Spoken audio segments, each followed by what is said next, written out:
남편이 죽기를 바랐습니다. 68세, 결혼 43년 차. 저는 매일 아침 남편의 숨소리를 확인했습니다. 살아있다는 사실에 안도한 게 아니었습니다. 오늘도 이 지옥 같은 하루가 시작된다는 절망감이었죠. 당신은 이런 고백이 충격적이라고 생각하시나요? 하지만 대한민국 60대 이상, 기혼 여성 10명 중 3명이 저와 같은 생각을 하며 살고 있습니다. 제 이름은 이미자입니다. 5년 전 남편 박철수가 은퇴했을 때 저는 행복한 노후를 꿈꿨습니다. 드디어 둘만의 시간이 생겼으니까요. 여행도 가고 맛있는 것도 먹고 손주들이랑 시간도 보내고. 그런데 그 꿈은 정확히 은퇴 후 3개월 만에 산산조각이 났습니다. 남편의 은퇴는 제 은퇴가 아니었습니다. 오히려 제가 해야 할 일만 3배로 늘어났죠. 아침 7시 남편이 일어나기 전에 아침밥을 차려야 했습니다. 점심, 저녁도 마찬가지였고요. 남편은 하루 종일 집에 있으니 간식도 챙겨야 했습니다. 빨래도 늘었고 청소도 매일 해야 했습니다. 왜냐고요? 남편이 하루 종일 집에 있으니 온 집안이 지저분해졌거든요. 그런데 더 끔찍한 건 따로 있었습니다. 남편은 저를 보지 않았습니다. 아니, 정확히는 가정부처럼 대했죠. 하루에 나누는 대화가 몇 마디나 될까요? 밥 줘, 물 갖다 줘, 리모컨 어디 갔어? 나 골프 간다. 딱 이 정도였습니다. 43년을 함께 산 아내에게 건네는 말이 이게 전부였어요. 저는 투명 인간이 되어갔습니다. 아침에 일어나도 남편은 인사하지 않았고 제가 준 밥을 먹으면서도 한 번도 고맙다는 말을 하지 않았습니다. TV 리모컨 쟁탈전에서 제가 이긴 적은 단 한 번도 없었죠. 제가 보고 싶은 드라마가 있어도 남편은 무조건 스포츠 채널이나 뉴스만 틀었습니다. 어느 날 저는 거울을 봤습니다. 거기엔 68세의 할머니가 있었지만 눈빛은 이미 죽어 있었습니다. 저는 깨달았죠. 나는 살아있는 게 아니라 그냥 존재하고 있을 뿐이라는 걸요. 그날 밤 남편이 코를 골며 자는 모습을 보면서 저는 처음으로 이런 생각을 했습니다. 이 사람이 없으면 나는 자유로울 수 있을까? 그리고 곧바로 죄책감이 밀려왔죠. 43년을 함께 산 남편인데, 2아이의 아버지인데 어떻게 그런 생각을 할 수 있냐고. 하지만 그 생각은 점점 커져갔고 결국 저를 집어삼켰습니다. 이혼. 그 단어가 처음 떠올랐을 때 저는 제 자신이 미쳤다고 생각했습니다. 68세의 이혼이요? 주변에서 뭐라고 할까요? 자식들은? 친구들은? 동네 사람들은? 저는 평생 착한 아내, 모범적인 엄마, 훌륭한 며느리로 살아왔는데 이제 와서 이혼녀가 된다고요? 하지만 어느 순간 저는 깨달았습니다. 저는 평생 남의 시선을 의식하며 살았다는 걸요. 남편이 뭐라고 할까? 시어머니가 뭐라고 할까? 이웃이 뭐라고 할까? 항상 다른 사람의 기준에 맞춰 살았습니다. 그런데 정작 저 자신은 행복했나요? 아니었습니다. 그래서 저는 결심했습니다. 이혼하겠다고. 그런데 여러분, 여기서부터가 진짜 이야기의 시작입니다. 먼저 저는 증거를 모으기 시작했습니다. 무슨 증거냐고요? 남편의 가정폭력이나 외도 증거가 아닙니다. 저는 결혼 생활 동안 제가 얼마나 기여했는지를 증명할 증거를 모았어요. 43년 동안 제가 모아둔 가계부, 자녀 양육에 쓴 비용 기록, 명절 때마다 시댁에 보낸 선물 목록, 그리고 무엇보다 중요한 건 제 친정에서 받은 유산 증명서였습니다. 왜 이런 걸 모았냐고요? 재산 분할 때문입니다. 많은 사람들이 오해하는 게 있어요. 이혼하면 남편 재산의 절반을 받을 수 있다고요. 하지만 현실은 그렇게 간단하지 않습니다. 특히 저처럼 전업주부로 산 여성들은 법적으로 자신의 기여도를 증명해야 합니다. 저는 그걸 철저히 준비했어요. 그리고 저는 변호사를 만났습니다. 젊은 여성 변호사였는데 처음 만났을 때 그녀가 물었습니다. 어머님, 정말 이혼하고 싶으세요? 그냥 별거 하시면 안 될까요? 저는 단호하게 대답했습니다. 아니요, 이혼이요. 법적으로 완전히 끝내야 합니다. 변호사는 제 준비성에 놀라워했습니다. 대부분의 황혼 이혼 의뢰인들은 감정적으로만 접근하는데 저는 모든 걸 치밀하게 준비해 왔거든요. 저는 변호사에게 말했습니다. 돈 많이 받고 싶은 게 아니에요. 제목만 정확히 받고 빨리 끝내고 싶어요. 재판 끝나기 전에 제가 살 집과 일할 공간을 마련할 거예요. 그래서 저는 이혼 소송 중에도 제 계획을 실행에 옮겼습니다. 제 친정 유산으로 받은 돈으로 동네 작은 상가를 계약했어요. 약 20평 정도 되는 공간이었죠. 그리고 그곳을 제 스튜디오로 만들기 시작했습니다. 스튜디오? 갑자기 무슨 스튜디오냐고요? 여기서 제 이야기가 또 한 번 반전됩니다. 사실 저는 젊은 시절 화가가 되고 싶었습니다. 미술대학에 다녔고 졸업 전시회도 성공적으로 마쳤죠. 하지만 결혼과 동시에 모든 걸 포기해야 했습니다. 1980년대 초반 한국 사회에서 기혼 여성이 작가 활동을 한다는 건 거의 불가능했으니까요. 특히 시댁이 보수적이었던 저는 붓을 완전히 내려놓아야 했습니다. 그렇게 30년이 흘렀습니다. 어느 날 저는 다락방을 정리하다가 먼지 쌓인 상자 하나를 발견했어요. 열어보니 제 옛날 유화 물감과 스케치북이 들어 있었습니다. 30년 전 제 꿈이 그 안에 고스란히 담겨 있었죠. 저는 그 상자를 들고 한참을 울었습니다. 제가 얼마나 많은 걸 포기하고 살았는지 그제야 깨달았거든요. 그리고 결심했습니다. 남은 인생만큼은 제가 원하는 대로 살겠다고요. 그래서 저는 남편이 골프 여행 간 일주일 동안 다시 그림을 그리기 시작했습니다. 처음엔 손이 떨렸어요. 30년 만에 붓을 잡으니 어색했죠. 하지만 캔버스에 물감이 닿는 순간 제 안에 잠들어 있던 뭔가가 깨어났습니다.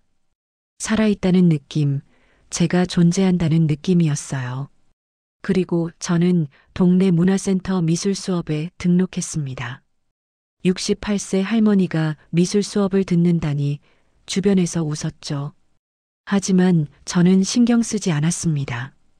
그곳에서 저는 비슷한 처지의 여성들을 만났어요. 60대, 70대 여성들이 저처럼 뒤늦게 자신의 꿈을 찾아온 거였습니다. 우리는 금방 친해졌습니다. 그들도 저처럼 결혼 생활에서 자신을 잃어버린 사람들이었거든요. 우리는 그림을 그리면서 서로의 이야기를 나눴습니다. 누군가는 남편의 외도를 참고 살았고, 누군가는 시댁의 구박을 견뎠고, 누군가는 가정 폭력 속에서도 자식들 때문에 버텼다고 했어요. 저는 그때 깨달았습니다. 저만 이런 삶을 사는 게 아니구나. 대한민국 수많은 여성들이 저처럼 자신을 희생하며 살고 있구나. 그리고 우리 모두에게 필요한 건 복수가 아니라 해방이라는 거리요. 그래서 저는 더욱 확신을 가지고 이혼 절차를 진행했습니다. 하지만 여러분, 여기서 또 다른 반전이 있습니다. 이혼은 제 생각처럼 순탄하게 진행되지 않았어요. 남편에게 이혼을 요구했을 때 그의 반응이 뭐였는지 아세요? 그는 코웃음을 쳤습니다. 무슨 헛소리를 하고 있는 거야? 늙어서 노망이 났구만. 저를 정신병자 취급했어요. 그리고 이렇게 말했죠. 집안 망신시키지 마. 애들 얼굴은 어떻게 보려고. 남편은 제가 진심이 아니라고 생각했습니다. 그냥 관심받고 싶어서 투정 부리는 거라고 여겼죠. 하지만 제가 진짜 변호사를 선임하고 이혼 소송을 제기하자 그제야 사태의 심각성을 깨달았습니다. 그리고 더 큰 문제가 터졌습니다. 바로 자식들이었어요. 아들 민호와 딸 은주를 불러 제 결정을 알렸을 때 그들의 반응은 예상 밖이었습니다. 저는 그들이 제 편을 들어줄 거라고 기대했어요. 엄마가 얼마나 힘들게 살았는지 아니까요. 하지만 현실은 달랐습니다. 아들 민호가 제일 먼저 화를 냈습니다. 엄마, 정신 차리세요. 이혼하면 재산이 어떻게 되는지 알아요? 아버지 퇴직금이랑 연금, 부동산 다 쪼개지는 거예요. 우리 유산은요? 저는 그 말을 듣고 충격을 받았습니다. 제 아들이 엄마의 행복보다 유산을 먼저 걱정한다니요. 딸 은주는 좀 달랐습니다. 그녀는 체면을 걱정했어요. 엄마, 동네 사람들이 뭐라고 할 것 같아요? 애들 학교에서도 할머니가 이혼했다고 놀림받으면 어떡해요? 그냥 참고 사세요. 다른 집 엄마들도 다 그렇게 살아요. 저는 그때 깨달았습니다. 제 자식들도 결국 저를 이해하지 못한다는 걸요. 그들에게 저는 엄마이기 전에 재산을 지켜줘야 할 보호자였고 가문의 체면을 유지해야 할 도구였습니다. 그래서 저는 더욱 단호해졌습니다. 자식들을 따로 불러 이렇게 말했어요. 너희들 걱정은 하지 마. 내 몫만 받고 나갈 거야. 아버지 재산은 너희가 다 상속받으면 돼. 나는 그냥 내 남은 인생을 내 방식대로 살고 싶을 뿐이야. 하지만 자식들은 이해하지 못했습니다. 민호는 엄마가 미쳤다고 했고 은주는 엄마가 이기적이다고 했어요. 30년 동안 제가 그들을 위해 희생한 모든 시간이 한순간에 무너지는 기분이었습니다. 그 순간 저는 더 큰 진실을 깨달았습니다. 제가 자식들을 위해 희생했던 모든 시간이 사실은 그들이 원한 게 아니었다는 거요. 저는 그저 제가 좋은 엄마라는 이미지를 유지하고 싶었던 거였습니다. 제 희생은 자식들을 위한 게 아니라 제 자기 만족을 위한 거였던 거죠. 그래서 저는 자식들에게도 솔직하게 말했습니다. 미안하다. 엄마가 너희한테 너무 많은 걸 바랐구나. 이제부터는 엄마도 내 인생을 살게 해줘. 이혼 소송은 6개월이 걸렸습니다. 그동안 저는 제 스튜디오를 완성했어요. 이름은 컬러 앤티였습니다. 반은 미술 작업 공간, 반은 작은 티룸이었죠. 제가 문화센터에서 만난 친구들과 함께 그림도 그리고 차도 마실 수 있는 공간이었습니다. 스튜디오를 준비하면서 저는 정말 행복했습니다. 벽에 걸 그림을 고르고 티세트를 구입하고 커튼 색깔을 정하는 모든 순간이 즐거웠어요. 43년 만에 처음으로 제 공간을 가진 거였으니까요. 그리고 드디어 이혼이 성립됐습니다. 재판부는 제 손을 들어줬어요. 제가 준비한 증거 자료들이 결정적이었죠. 저는 아파트 매매가의 30%, 남편 퇴직금의 40%, 그리고 월 80만 원의 위자료를 받기로 했습니다. 법적으로는 더 받을 수도 있었지만 저는 빨리 끝내고 싶었어요. 이혼 판결문을 받던 날 저는 법원 복도에서 남편과 마주쳤습니다. 그는 많이 늙어 보였어요. 고작 6개월 사이에 머리가 하얗게 새고 얼굴에는 주름이 깊게 팠습니다. 그는 제게 이렇게 물었습니다. 정말 이렇게 끝내야 하는 거요? 저는 대답했습니다. 네, 이게 우리에게 더 좋아요. 그는 더 이상 아무 말도 하지 않았습니다.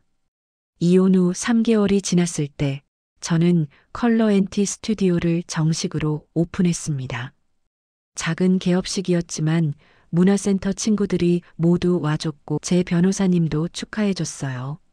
자식들은 오지 않았지만 저는 신경 쓰지 않았습니다. 스튜디오에서 저는 매일 그림을 그렸습니다. 그리고 일주일에 3번은 다른 시니어 여성들을 위한 미술 수업을 열었어요. 수업료는 무료였습니다. 저는 돈을 벌고 싶어서 한 게 아니었거든요. 저처럼 억눌려 살았던 여성들에게 자유를 느끼게 해주고 싶었어요. 놀랍게도 수업은 대성공이었습니다. 첫 달에 5명으로 시작했는데 3개월 만에 20명이 넘었어요. 60대부터 80대까지 모두 자신의 꿈을 찾아온 사람들이었습니다. 우리는 함께 그림을 그리고 차를 마시고 서로의 이야기를 나눴습니다. 그 중에는 정말 특별한 사연을 가진 분들이 많았어요. 75세에 남편과 사별한 후 처음으로 자유를 느꼈다는 할머니, 50년 동안 시어머니 눈치만 보다가 이제야 자기 인생을 찾았다는 할머니, 남편의 외도를 알고도 자식들 때문에 참았는데 이제는 후회한다는 할머니, 모두 저와 비슷한 사람들이었습니다. 우리는 서로를 위로했고 응원했고 함께 웃었습니다. 저는 그때 깨달았어요.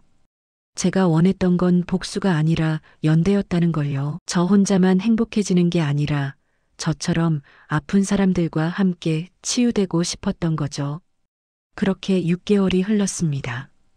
어느 날 스튜디오 문을 두드리는 소리가 들렸어요. 문을 열어보니 뜻밖에도 전 남편 박철수가 서 있었습니다. 그는 많이 변해 있었습니다. 예전처럼 거만하지도 않았고 무뚝뚝하지도 않았어요. 그는 조심스럽게 물었습니다. 차 한 잔 할 수 있을까요? 저는 그를 안으로 들였습니다. 우리는 창가 자리에 마주 앉았어요. 침묵이 흘렀지만 예전처럼 불편하지 않았습니다. 오히려 평화로웠죠. 박철수가 먼저 입을 열었습니다. 미안합니다. 제가 당신을 너무 당연하게 여겼습니다. 43년 동안 당신이 얼마나 힘들었는지 전혀 몰랐어요. 아니, 알려고 하지 않았습니다. 저는 놀랐습니다. 평생 한 번도 제대로 된 사과를 해본 적 없는 사람이 지금 진심으로 사과하고 있었거든요. 저는 대답했습니다. 괜찮아요. 저도 당신한테만 책임을 물고 싶지 않아요. 우리 둘 다 서로를 이해하려고 노력하지 않았으니까요. 박철수는 고개를 끄덕였습니다. 그리고 이렇게 말했어요. 당신이 여기서 행복해 보여서 다행입니다. 제가 평생 당신을 행복하게 해주지 못한 게 후회됩니다. 저는 처음으로 그에게 미소를 지어줬습니다. 후회하지 마세요. 당신의 무관심이 저에게는 역설적으로 독립할 용기를 줬어요. 만약 당신이 조금만 더 저를 붙잡았다면 저는 평생 이 스튜디오를 열지 못했을 거예요. 우리는 1시간 동안 대화를 나눴습니다. 처음으로 서로의 마음을 솔직하게 이야기했어요. 박철수는 은퇴 후 자신이 얼마나 공허했는지, 골프 친구들도 결국 돈으로 맺어진 관계였다는 걸 깨달았다고 했습니다. 자식들도 재산 때문에 연락하지 진짜 자기를 걱정해서 연락하는 게 아니라는 걸 알았다고요. 저는 그에게 말했습니다. 우리 모두 외로웠던 거예요. 같은 집에 살면서도 서로 너무 멀리 있었죠. 박철수는 조용히 고개를 끄덕였습니다. 그날 이후로 박철수는 가끔 스튜디오에 들렀습니다. 처음엔 어색했지만 시간이 지나면서 자연스러워졌어요. 그는 더 이상 제 남편이 아니었지만 43년을 함께 산 동료이자 인생의 증인이었습니다. 신기한 건 이혼 후 우리 관계가 오히려 나아졌다는 거예요. 법적 배우자라는 속박에서 벗어나니 우리는 더 편하게 대화할 수 있었습니다. 더 이상 서로에게 기대하지 않으니 실망할 일도 없었죠. 자식들의 반응도 시간이 지나면서 변했습니다. 처음엔 저를 이기적이라고 비난하던 딸 은주가 제일 먼저 변했어요. 어느 날 스튜디오에 찾아와서 이렇게 말했습니다. 엄마, 미안해요. 엄마가 얼마나 힘들었는지 이제야 알 것 같아요. 저도 남편한테 똑같은 대우를 받고 있더라고요. 저는 딸을 안아줬습니다. 그리고 말했죠. 은주야, 엄마처럼 68세까지 기다리지 마. 지금이라도 내가 원하는 삶을 살아. 아들 민호는 여전히 저를 이해하지 못하는 것 같았습니다. 하지만 괜찮아요. 저는 더 이상 모든 사람의 이해를 구하지 않습니다. 제가 행복하면 그걸로 충분하니까요. 이혼 1년 후 제 스튜디오는 지역 신문에 소개됐습니다. 68세 화가의 늦은 독립, 황혼 이혼 후 찾은 진짜 삶이라는 제목이었어요. 기사가 나간 후 많은 사람들이 스튜디오를 찾아왔습니다. 대부분 저처럼 결혼 생활에 지친 중년, 노년 여성들이었죠. 그들은 저에게 물었습니다. 후회하지 않으세요? 저는 자신 있게 대답했어요. 단 한 번도 후회한 적 없습니다. 오히려 왜 진작하지 않았나 후회할 뿐이죠. 지금 저는 71세입니다. 이혼한 지 3년이 됐어요. 제 스튜디오는 이제 동네에서 꽤 유명한 공간이 되었습니다. 단순히 그림을 그리는 곳이 아니라 억눌린 여성들이 자유를 찾는 공간이 되었죠. 지금이라도 늦지 않았습니다. 자신을 위한 삶을 살아보세요. 그것이 황혼 이혼이 될지 아니면 다른 고통이 찾아오더라도 이젠 용기 내서 자신에게 솔직해 주시길 바라겠습니다.